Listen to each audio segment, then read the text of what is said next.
Hello, Brian here. In this episode with my Tegus, my voice tends to scare my black and white. He looks really concerned. I wanted to share an experience that I had today. He's going for cover. He's exposed to loud noises outside and the dog barking and me talking to him, but sometimes he just freaks out. But it may be something to do with that I did with him yesterday and today, and I want to share this with people. Maybe I'll get more subscribers to my reptile portion of my channel, but most of my content is car related, so my car people are not interested in this reptile stuff. So it's kind of hard to make a one standalone channel, with different content that you make and then get popular that way. But anyways, I put everything into my one channel.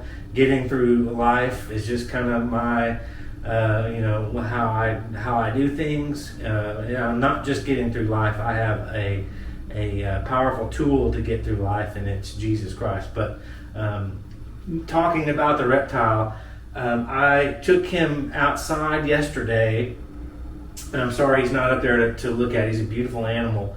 I took him outside yesterday. When he was little, I took him out. When he was a month old, a couple of weeks old, I took him outside and let him sit in this pool with a little bit of water in it, let him soak up some sun, and he did really, really well. And then maybe when he was a month old or 2 months old, I took him out in the front yard. This was all done in the backyard. But I took him out in the front yard, and I didn't have a leash on him at that time. He seemed to be really, really cool about, just kind of being outside in the grass. But I had him out there, and he freaked out, and he took off. And long story short, he ran into some bushes along the house that lined the whole house. One side of the house, the front yard, and there's all kinds of crevices to get under the foundation.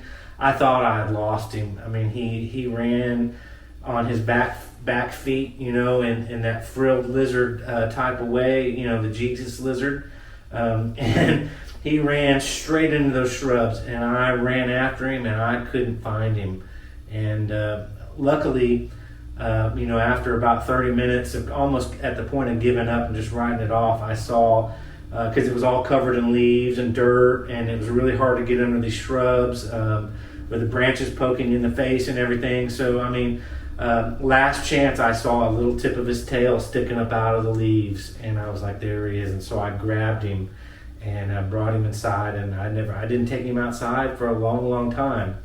But I take him outside and I put him on my shoulder, and I grab him by the meat of his tail, right behind his rear legs where it's fat, and I hold him right there. And that tends to give him, in my opinion, my opinion with him, and I know him really well, that it loosens him up, and he gets a better vibe, and he gets a little security by me grabbing him by the back of the tail right there. He'd be a little bit squirmy, but when I grab him and just firmly, grasp his rear portion of his tail, he settles down. And when I pick him up, sometimes I'll grab him under his front legs, and I'll grab him right there back behind that fattest portion of his tail, right behind his rear legs, and that he'll stop squirming. That gives him a little bit of security. I think, in my reptile opinion. So I brought him inside, and then yesterday, I took him outside, and he freaked out. And I understand, but I put him in the window in my bathroom with no screen, and he sits up there, and he hears noises, and he sees the UV light, he sees the cars, there's all kinds of noises, loud cars, lawn mowers, just everything under the sun, loud, the dog barking, there's just all kinds of things that would scare him, but he's up higher. So now, when I took him out there yesterday, of course he's on the ground, and I'm towering above him, so but I just thought it would go better. So he freaked out.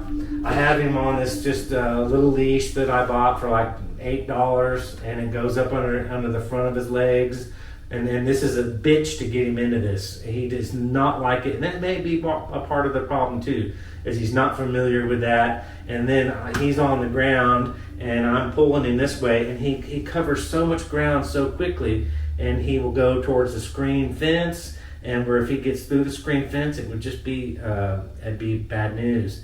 And he wants to get to a tree where I've sprayed chemicals before to control poison ivy, and I'm like, no, we're not going that way.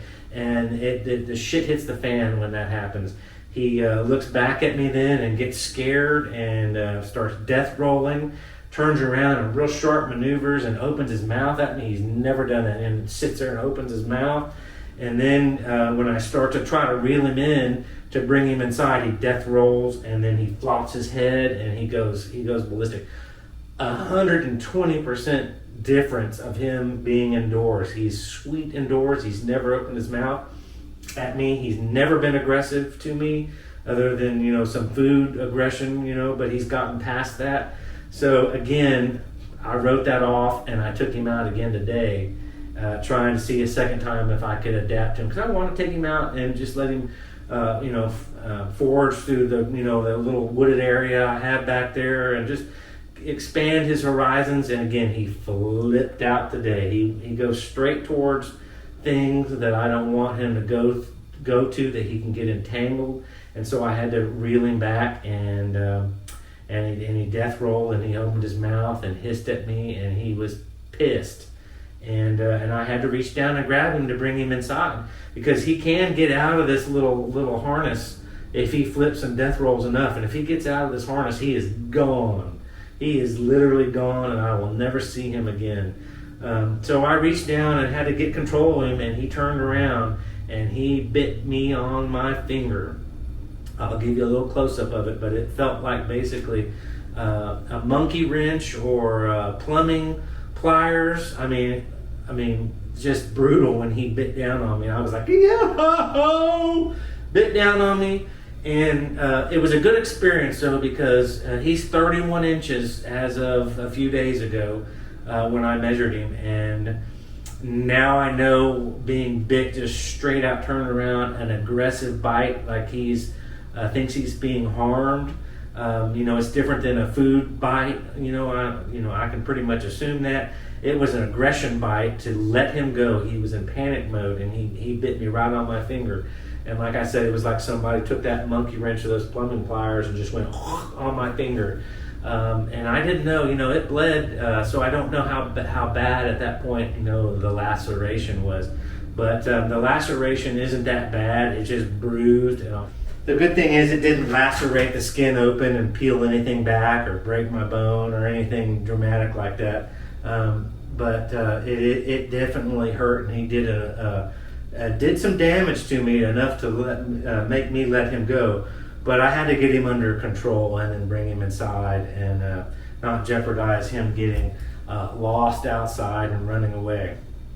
So other than that, I thought he would be good outside, but no. And I'm not going to take him outside again in that regards of him being lower on the ground and me being, where I'm not going to lay down in the grass and take the chance of not having control of him to, be on equal level with him. So I don't know what we're going to do, if he's 5 years from now, if I'm going to try to take him outside, but I'm not going to do that again.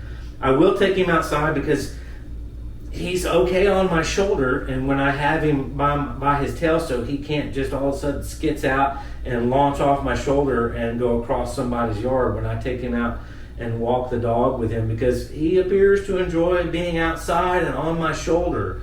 So it's just a weird situation, but I just wanted to bring that. I've seen plenty of videos where they see in UVA light, and that light allows them to see a lot different colors and see a lot different image. And them being outside with the natural UVA light, it's just a whole different picture sight for them. So and I knew that, but there's are people that go walk their tegus outside and give them that outside exposure. So that's what my goal was, but I wanted to share this. Also too, just to touch base, because I mentioned this in previous videos, that about cutting their nails. I've got lots of experience cutting different animals' nails. But so I have two Tegus. I have a 31-inch black and white male Tegu, and I have a smaller 20-inch, 18-inch female red Tegu. And so their nails are pretty drastically different because, again, I've mentioned that I raised them both. I got them as little baby newborns, maybe 2 or 3 weeks old. And so I've experienced both of their nails.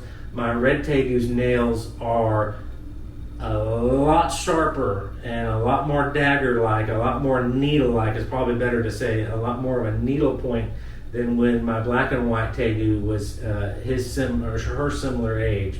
And I can get her out real quick for the video for entertainment purposes. So hang on real quick while I do that. She's asleep in her little closet.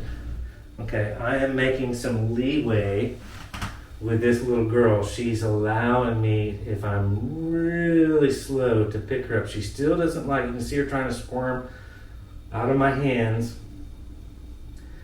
But here's my little red Tegu. She still does not like to be picked up. If I set her free on my arm to let her do what she wants, she'll jump off. And I don't like her flopping down on the ground. But so getting back to the nails, her nails are way, way sharper than my black and white Tegu's nails. And they're quite a bit smaller. She's quite a bit smaller Tegu, even though she's probably 4 months old now, and the black and white is 7 months old. So her nails are quite a bit smaller, but they are just so needle point sharp. But here she is. And then I'll tell you about a negative incident in another video where she lost a little bit of her tail. That's a whole nother video. Lost about 1.5 inches, 2 inches, just the tip of her tail. Broke my heart. There's nothing I could do. It was out of my hands. Her tail is still pretty long. And hopefully, that'll grow back black and it'll be maybe 1 inch long. But it happened about a month ago, but I wanted to bring that. So she will jump down, but she's doing well. Put her up here. They, for some reason, want to get into the python enclosure. Settle down. I'm not doing anything. Settle down. But to close this video out, when I cut their nails, well, let me start by, I'm not going to cut their nails anymore. They need that little bitty tip on their nails. Both of them do. So when they're climbing up here and they're walking, they don't fall off and injure themselves. That little bit of tip that I cut off totally makes it unsafe for them climbing, and everything they do, they need just that little bit of extra tip that digs into my skin so that they can get that little bit of traction on all the climbing things I have. So from now on, I could tell when I trim just the tip of their nails off, because if you cut any more than that, you're going to cut the blood vessel. And if you cut into the blood vessel or the vein there in their nail, if you don't babysit that for a long time, and you let them go and they continue to bleed, they can bleed out and you not even know it. But in the case you do cut an animal's nails short, or you cut yourself, this is a human product. This is called Nick Relief, or you can call it a stick or a shaving stick. It's just a stick where you rub it on, where you cut yourself from a razor and you can't stop it from bleeding. It clots it up really, really fast. And so I've used this. This is probably 20 years old. And I cut off a little bit of powder, and then I put the powder on my dog's nails if I cut her nails too short, or she injures her foot, or another dog bit her one time and ripped her face open, and I couldn't stop the bleeding. You just put this stuff on there and it clots it up just as well for me as my animals. So if you cut your little Tegu's nails too short and it starts bleeding, just shave a little bit of that off with a little bitty knife, and then dab that on to the end of their nail, and it will stop the bleeding. You still need to keep an eye on them to make sure that it's not continuing to bleed. But I wanted to share that. But When I cut my Tegu's nails, I just use these little small human clippers. Hopefully, you can see.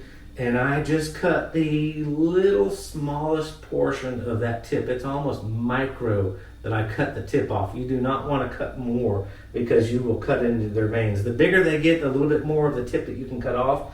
But again, I'm not going to cut any of my Tegu's nails because they need their nails. They climb in and out of things and up and down that smooth board that I have over there. And when I just cut the very tip of their nails off, they can't even climb up that board. But when they have just the end of their sharpest of their tips, then they can climb up that board and manage. And so I think they need their nails. It's like declawing a cat, and then your cat's outdoors, and a predator tries to get your cat. They can't climb up the tree as quickly, or they can't climb up the tree at all, and then they take a mortal wound. So if I'm really, really slow, maybe she will let me pet her, and you can see she looks at me like I don't really want to be touched, but then I can touch her. So we're getting a little bit better. That's my red Tegu. My black and white is as sweet as can be when he's indoors, but when he's outdoors and he's on the ground, man, it's like a Tegu with rabies. I mean, they're just out of their mind. I guess that's the closest thing that I could tell you. And it's so sad anyways, too, that he lost the tip of his tail.